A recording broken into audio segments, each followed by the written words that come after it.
बिस्मिल्लाहिर्रहमानिर्रहीम। अस्सलाम वालेकुम स्टूडेंट।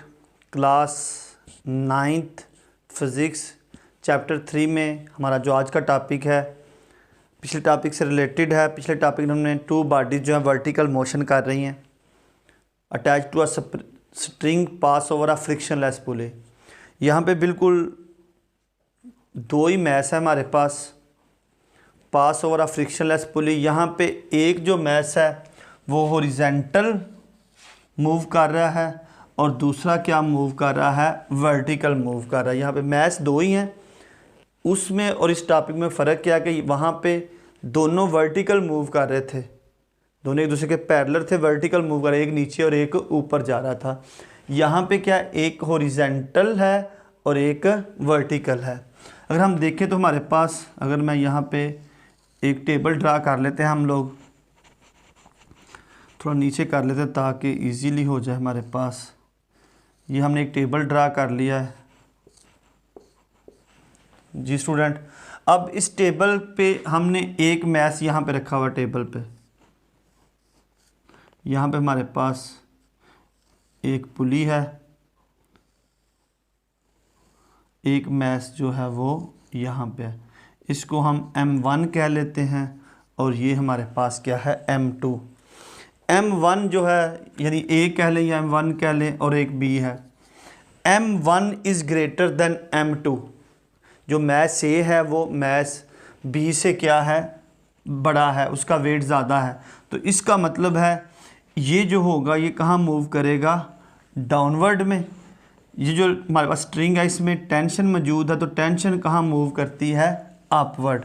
अब ड्यू टू द वेट की वजह से मैस हमेशा कहाँ मूव कर रहा है, नीचे की तरफ। तो ये बराबर हो जाएगा, वेट बराबर होता है मैस और ग्रेविटी के। तो ये मूव कर रहा है डाउनवर्ड डायरेक्शन में।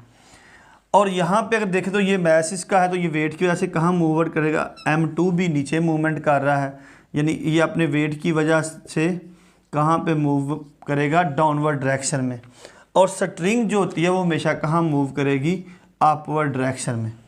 टेंशन जो है वो हमेशा अपवर्ड डायरेक्शन में मूव करती है और यहाँ पे जो वेट है वो हमेशा डाउनवर्ड डायरेक्शन में मूव करता है।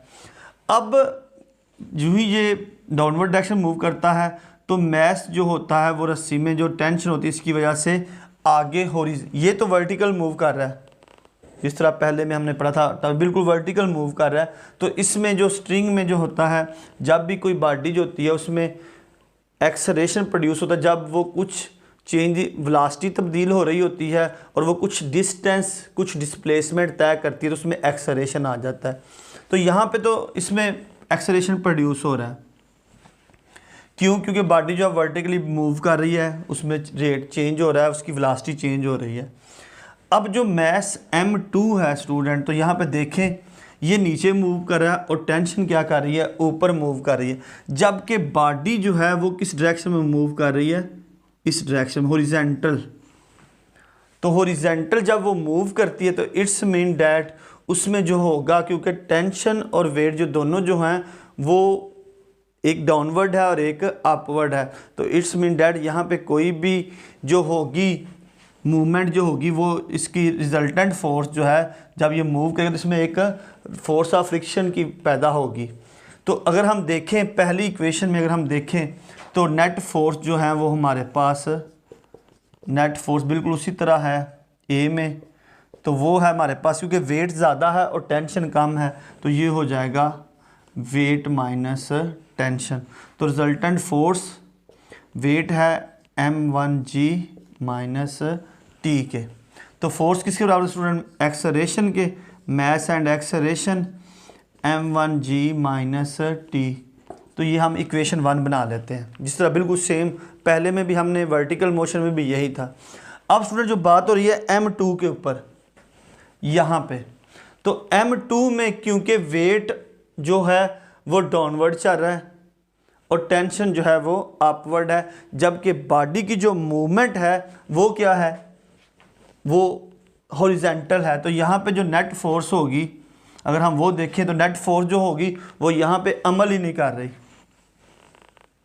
तो जो यहाँ पे जो है वो एक दूसरे से गुजारेगा, तो यहाँ पे जो टोटल फोर्स होगी वो बराबर किसके होगी, टेंशन के। यानी जितनी टेंशन है उतनी ही यहाँ पे फोर्स लग रही है, क्योंकि टेंशन ऊपर और वेट डाउनवर्ड डायरेक्शन में, जबकि बॉडी जो है वो हॉरिजॉन्टल मूव कर रही है। तो जब वो बॉडी हॉरिजॉन्टल मूव कर रही होती है तो यहाँ पे देखें तो दो चीज़ें पैदा होती, तीन।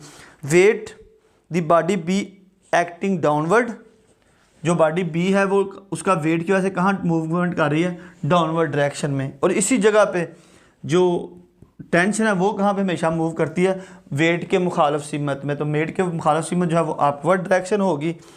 तो reaction R of the horizontal surface acting on body B in the upward direction. तो टेंशन की वजह से जो होगा वो अपवर्ड डायरेक्शन में मूव करेगा। थर्ड क्या होगा, tension T in the string pulling the body B horizontal over the. तो यहाँ पे जो टेंशन की वजह से ये जो मैस M1 जो है वो नीचे मूव कर रहा है, तो इस टेंशन की वजह से जो M2 है वो आगे मूव करेगा। तो फोर्स बराबर हो जाएगी टेंशन के।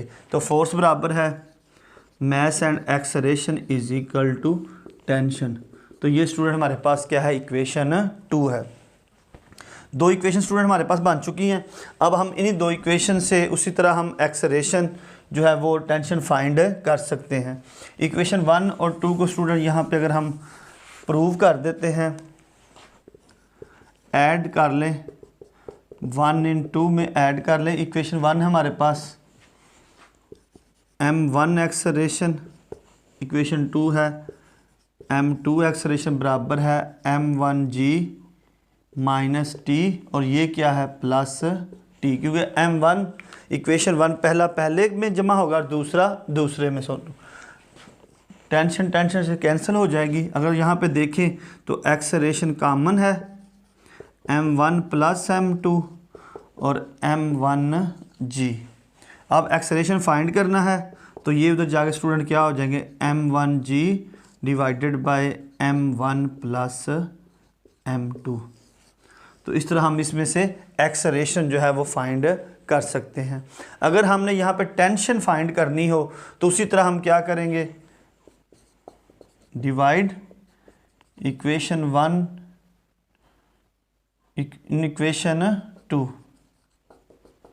इक्वेशन 1 है स्टूडेंट हमारे पास M1 acceleration divided by M2 acceleration बराबर है M1g minus T over T के।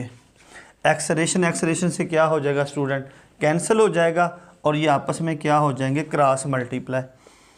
M1 मल्टीप्लाई टी बराबर है M2 multiply M1g minus T. M1t बराबर है M1 M2 multiply g minus M2 multiply T. ये माइनस का है, इधर आ किसका हो जाएगा स्टूडेंट, प्लस का। तो M1t प्लस M2t बराबर है M1 मल्टीप्लाई M2 और साथ क्या हो जाएगा g। अब इन दोनों में स्टूडेंट क्या कॉमन ले लेंगे, टेंशन कॉमन ले लेंगे। M1 प्लस M2 इक्वल है M1 मल्टीप्लाई M2 साथ क्या आ जाएगा g।